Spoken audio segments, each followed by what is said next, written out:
Bakla, kaya pa? Alam ko, mahirap. Maging ikaw. At maging mag-isa. Paano kung hanggang sa dulo, wala kang kasama? Sa Cordillera, marami sa miyembro ng LGBTQIA+ community ang namamatay ng mag-isa at walang kasama. Isa ang CPCL sa mga organisasyong tumutulong gamit ang kanilang advokasya.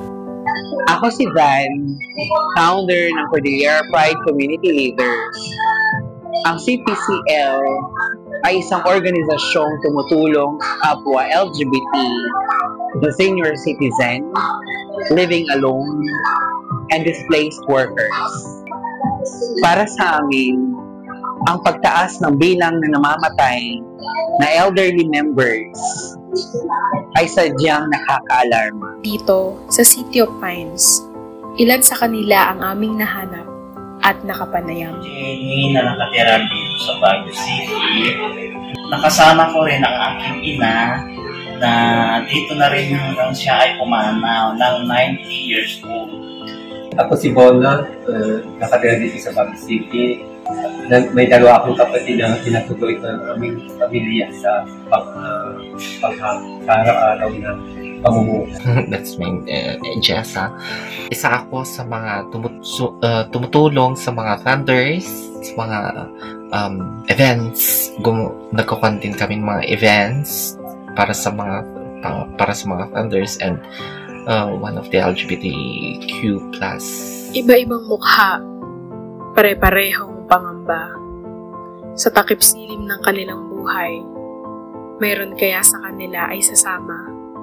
As a matter of fact, one of the projects of CPCL is to provide burial assistance to elder members of LGBTQI+ community who are living alone in Cordillera. Ang Huling Rampa ay isang advocacy ng Thunder na ang misyon ay masiguro na ang elder members ng LGBTQIA+ community ay handa kapag dumating na ang kanilang oras. Sa tulong ng subscription and voluntary contributions, ang bahagi nito ay mapupunta sa pondo upang sila ay mahandugan ng maayos na libing. Kami ay nagpapasalamat din sa nalaman namin na Huling Rampa ng mga Thunders Philippines.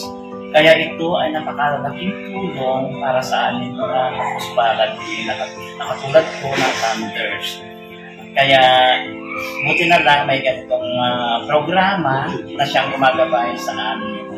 Itong Huling Rampa na nagbibigay ng kagaya namin na mga Thunders na kung kami mawala ay sila ang tutulong sa amin.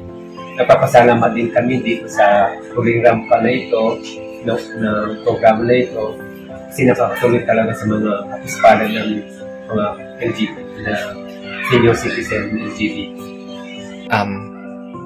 I'm so glad about this program na kabigay ng tulong sa kanila at sa amin mga susunod na generations na tatanda rin. Ito ay magandang programa ito para sa amin kung sakaling nawalan na kami.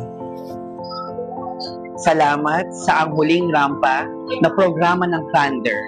Natulungan ninyo ang CPCL sa aming advokasya and giving passing elder members of LGBTQI+ community proper burial. They of all people deserve it.